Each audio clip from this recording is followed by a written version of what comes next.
Hi, I'm Stephen Hand from Archery Supplies. Today I want to talk about scope power. What power scope are you going to use for archery? Now, like most things when it comes to buying archery equipment, everything is confusing because everyone's got an opinion and generally it's different to everyone else's opinion.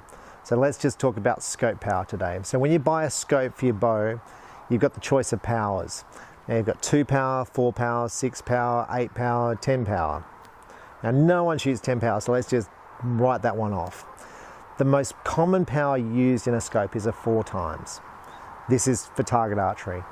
For hunting and 3D archery, the most popular power is 2 power. So 6 power is very common also. Now as you go up in the powers, so let's say from 4 to 6, you'll generally need a clarifier peep sight. So that's a peep sight with a lens to clarify the target and or the dot in your scope. Definitely as you go up to 8 power, there is no question because it'll just be a complete blur at the target. Now fitting a clarifier peep sight does have problems because there's all different magnifications of clarifiers and it's a bit of trial and error to get the right ones, and the target's in focus and the scope's in focus. So it's a bit of a trial and error thing. Now with a 2 power scope, you generally won't need a clarifier. 4 times scopes are going to be clearer than a 6. So whether you need a clarifier or not, generally with 4 I don't use a clarifier. I'm using a 6 power scope right now with the Perform, with this bow here, and I do not have a clarifier. Do I have a clarifier or not? I'm just looking, I'm like, oh, maybe I do have a clarifier. No, I'm pretty sure I don't. I did experiment with clarifiers. But no, I'm not shooting one. I'm not shooting one at the moment. The clarifiers come in like powers of 0.5, 1, 1.5, 2, 2.5, or just jump to 3. Now, as you go up in the clarifier strengths, basically if the vision is completely out of power, the more it's out of power, the higher clarifier you need. For a 6 times, it'll generally be a 0.5, depending on how good your eyes are, 0.5, 1, or 1.5. You generally need 2 or 3s for the 8 times as a rule of thumb. So first off, let's just talk about the power of the scope. Now when you're picking gear out, what power you go for and what accessories you go for is just going to blow your mind. Now I've been shooting since I was 12 and I'm 49 now, so you can do the maths, 37. And you can go, I still get confused about what power scope to go for, what size scope to go for. It's still confusing for me, and I sell archery gear. So the other day I was out here preparing for Vegas and my bubble was bouncing, my sight pin was bouncing all over the place. It was going and I'm like, God, I'm shooting bad. Now I was shooting at 6 times power. Now when I go to a 4 times power, that vibration that I see will be greatly reduced. Now if I shoot 0 power, like in a hunting sight, I will see very little wobble. So the higher the magnification, the more wobble you'll see. Now since then I've been shooting quite a bit and my wobble is starting to go away. So my scores are picking up. But it still raised for me the question, should I be shooting a 4 power or should I be shooting a 6 power? And this is what happens with archery. You, with all the equipment you ever buy, you're going to go, which release date should I be shooting? Which power, what size scope should I be using? What size stabilizers should I be shooting? What weight stabilizers should I be shooting?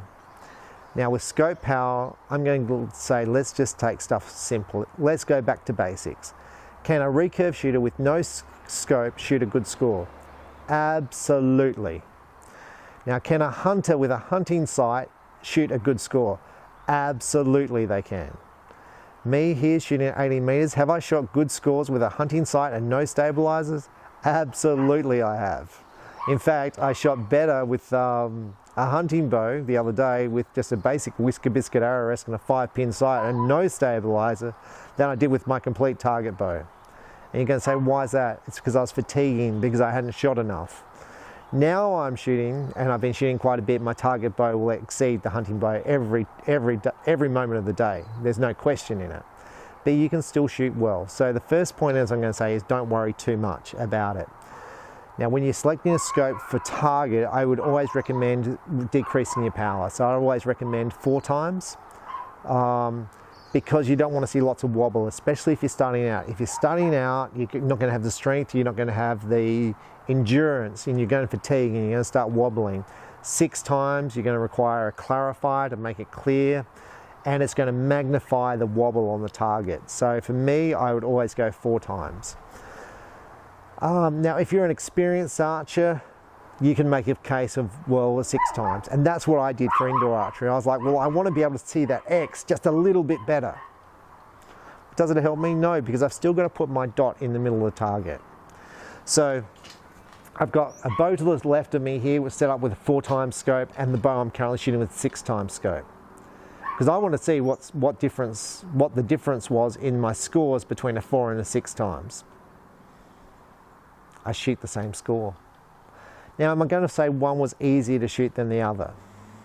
I'm going to say I see more wobble with the 6, so it appears like I'm shaking around, and less wobble with the 4. Absolutely. But overall, I'm actually shaking the same amount. It's magnifying my wobble. Do I see myself hold better with the 6? Yeah, it looks better in the target when I'm not shaking, but in the wind, if it's windy, you're going to magnify how much you're moving.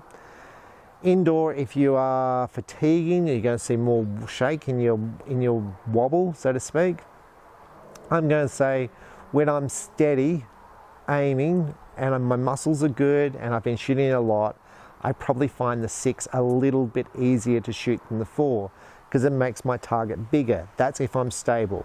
If I'm not stable, then I prefer a lower magnification scope, so it decreases how much I wobble. Because the worst thing that you want to do is to worry yourself about how much you're wobbling when you're aiming and not execute a good shot. The most important thing is to execute a good shot and have good form while you're doing it, and to have confidence in your shot. Having confidence in your shot is the most important thing, and it might be you don't even need a scope. Now, I'm going to go back many, many years ago to one of my friends who I used to shoot with, who went away to the World Championships when we were younger, and he won the bronze medal at the World Championships for target. And people say they don't like mentioning names, but he's still my friend today. And we're obviously both older now. We're both older now. But back then, he didn't even shoot a scope. He shot a pin. Same as he did for recurve, because he's also a recurve archer, and he shot a pin, an open pin, instead of a scope. And he came 3rd at the World Championships many, many years ago. Now, I think the reason, and I never discussed this with him, so it's just my opinion. I probably should have. I'm only just thinking about it in this video. I think the reason he shot a pin was it reduced how much wobble he's got on the target. And I know now he does suffer from a bit of target panic when he shoots. And at the moment he's shooting a clicker with a recurve, because he does suffer from a bit of target panic. So if you're suffering from target panic, reduce your magnification to reduce your wobble, to build more confidence in your shot, is what I'm going to say. Because the difference between 4 and 6, and even scope to no scope, it is hard to tell the difference in your scores. So basically, worry less about your equipment and worry more about your shooting and practicing more is going to be my advice. It's probably not what you're going to want to hear, because what you're going to want to hear is buy equipment, and that's going to make you shoot good scores. And I sell archery equipment, and that's probably what I want to tell you, but I'm going to tell you the truth. The truth is, shoot more, worry less about the equipment. So I'm Stephen Hand from Archery Supplies. I do shoot 4 and a 6 power scope. I shoot different types of scopes, and we're going to talk about the pin options in a later video about scopes, but that's just scope power, because I was struggling shooting a week ago. I was shooting very poor scores, and I've just been here just shooting lots of arrows, and my scores have really picked up. So just work at it. And even me, after shooting for 37 years, I still look at my equipment and go, should I change bows? Should I change scopes? Should I go for this? Should I change my color of my pin? I still think about that stuff now. Should I change my release aid? Maybe it's my release aid, not me. No, it's all me. Everything's on me. Just work hard at it, build your muscles, and shoot a lot. And I've got a few people who are friends of mine who have been Australian champions, and are like, just shoot lots of arrows, Stephen. Shoot lots of arrows, and that's what I always say, shoot lots. Just shoot lots of arrows, because the more you shoot, the more steady you will be and the better you'll shoot. and build that confidence in the shot. So saying that, I'm going to go shoot some arrows. Thanks for watching. Bye.